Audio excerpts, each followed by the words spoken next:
Bonjour tout le monde, c'est Oum, j'espère que vous allez bien parce qu'aujourd'hui je vous retrouve pour une petite vidéo de présentation de mini-album. Ce mini-album, je l'ai réalisé pour m'adapter les jolies créations et comme vous allez voir, j'ai utilisé les papiers L'air du large que Ludivine m'a gentiment envoyé.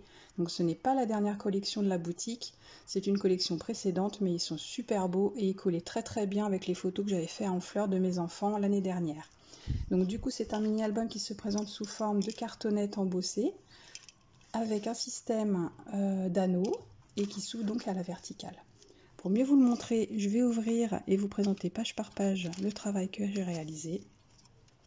Donc ici la couverture qui commence avec le die coquillage, celui-là de la dernière collection, avec ce superbe papier qui vraiment fait tout je trouve, et du coup je voulais un système de relief et j'ai trouvé dans mes reliques cet embellissement bronze et franchement tout de suite j'ai trouvé que ça collait très bien et donc je l'ai réalisé ainsi. Donc à l'arrière, à la base, comme je vous l'avais dit, je voulais simplement embosser le fond, mais finalement le résultat est assez sympa et ça donne un beau travail de relief, moi j'aime beaucoup. La page suivante, c'est encore une petite page de présentation avec cette fois le die algue. J'ai mis beaucoup de petits dots tout au long de l'album pour le terminer, je trouve que ça fait très joli. Et j'ai utilisé également l'embellissement Une belle journée que j'ai colorisé en bleu dans le ton de l'album.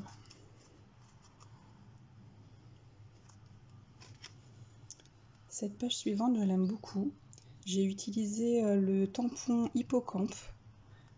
Je l'ai laissé tel quel parce qu'il est tellement joli, voilà, qu'il se suffit à lui-même. J'ai également utilisé le die étoile de mer.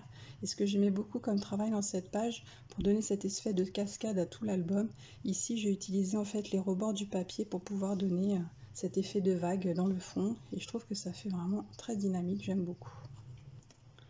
Autre coup de cœur de la boutique, c'est ce tampon cornet de glace avec garni de fleurs. Et sur cette page-ci, j'ai voulu embosser en fait le papier de fond. Ça donne un très beau résultat, je trouve. Donc comme vous pouvez le voir sur chaque page, j'ai utilisé de la couture sur tous les bords. Et également, j'ai de temps en temps utilisé ce petit embellissement.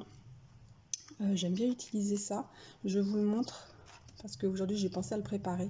En fait, c'est un rouleau qui se présente ainsi, c'est autocollant. Ça sert pour tout ce qui est plâtre en magasin de bricolage. Donc ça coûte 3 fois rien. Ça fait des jolis effets sur les pages de scrapbooking. Ça existe depuis très longtemps. Je n'ai rien inventé, j'ai juste repris des vieux classiques du scrapbooking. Mais sur les thèmes mers, je trouve que ça marche très bien. Et franchement, ça vaut pas le coup de se priver. Je crois que ça coûte 2 francs 3 sous. Sur cette page, j'ai détouré une petite étiquette. Je me suis amusée avec les tampons également de la collection. Alors hélas, à cette époque-là, on devait porter encore les masques. Mais bon, pour avoir des souvenirs des enfants, tant pis, hein, il a fallu faire des photos avec. Ça gâche un peu, mais bon, on n'avait pas le choix à l'époque. Cette page, je l'aime beaucoup. En fait, c'est un fond de papier 30-30 qui présentait un bateau ainsi dessiné. Et je trouvais que c'était très joli et que ça mettait vraiment en valeur une page seule sans photo. Voilà, ça dynamisait bien l'album. Toujours avec un travail de fil et de couture. Donc ici, j'ai à nouveau utilisé l'espèce voilà, le truc que je vous ai montré, sauf que cette fois, je l'ai colorisé en bleu pour qu'il se confonde parfaitement avec ce magnifique papier. Et du coup, vous voyez, l'effet, ça fait vraiment sympa et ça fait un petit relief. C'est vraiment à utiliser, je trouve. Alors cette page-là, je l'aime aussi beaucoup. C'est une étiquette que j'ai découpée et que j'ai mise en relief. Voilà, avec un petit travail toujours de fil pour rappeler le thème de l'album. Cette page-ci, c'est une étiquette que j'ai découpée. J'ai récupéré l'oiseau que j'ai remis en relief par-dessus. Voilà, c'est très simple. Ça fait tout de suite un joli effet. Et puis pour la petite histoire, j'ai aussi utilisé des petites perles que j'ai insérées dans la couture de la page. Pareil, ça donne un petit dynamisme assez sympa, avec un travail de couture sur les côtés un petit peu différent.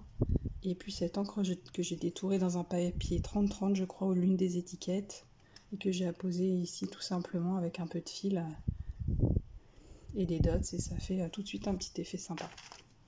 La dernière page, j'ai voulu en fait garder ce dessin qui se trouvait sur une page 30-30. pour pouvoir faire le support de mon mini-album. Voilà, la vidéo est terminée, j'espère que ça vous plaît. Vous avez dû voir plein de photos sur Instagram et Facebook, et je vous retrouve très vite pour de nouvelles aventures de scrap. Bisous à tous, au revoir!